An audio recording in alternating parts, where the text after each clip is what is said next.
Let's get to the CME this morning and check in with Rick Santelli. A lot going on today, including a little 10-year action later on this afternoon. Morning, Rick.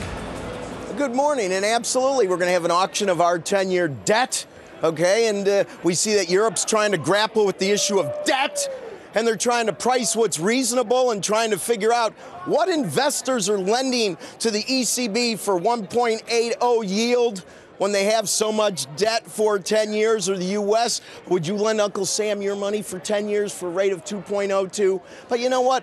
Let's stick with the topic of debt. Now, you know, the White House has quoted a number, and I think it's an old number, of how many filers are making more than $1 million, not what you're worth, but more than $1 million. And I think they quoted a number, but it was old at 22,000. I've read other closer, more updated numbers that say it's 100,000.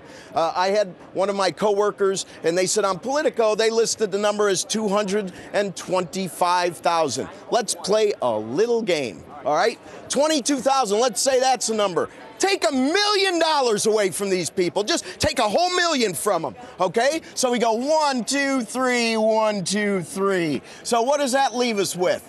22 billion. Let's take $1 million from this. If this number's right, 1, 2, 3, 1, 2, 3. So what do we have here?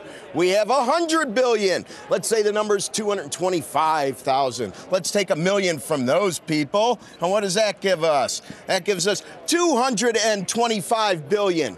You know what we're going to learn at 2 o'clock Eastern today? For 1 month, our deficit is going to be close to $200 billion. You see what I'm getting at? Gee, let's take $1 billion away from those filers. What does that do? It cleans out 1 month. Let's look at it another way. From October 11th to March 12th, it's our half year. Our fiscal year starts on October 1st. If you look at total public debt held, it has increased $792 billion in this time to a grand total of $15.6 trillion. You see what the problem is? We could bash people. We could drag the people that used to be called successful and drag them down. But is it going to cure a problem? No. We cannot collect enough taxes to catch up with spending. Do I know a solution? Not really. Does your politicians know a solution? Does our commander-in-chief offer a solution?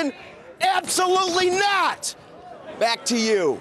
Rick, I thought for a moment that you were going to have a solution, even though we already know a lot of them do not. Oh, I have solutions, but you know what? Well, it'll take a long time to go there, and people don't really want to hear solutions. They want to change the dialogue, bait and switch, so we get more worried about what people pay, what's fair. You know what? How are my kids' opportunities affected by how many millionaires there are? I don't see that their opportunities affected. You know what I see is going to affect their opportunity? $15.6 trillion! Just be careful with the furniture, okay? Don't throw the board across the floor. The furniture's cheap by comparison. Thank you very much, Rick Santelli in Chicago.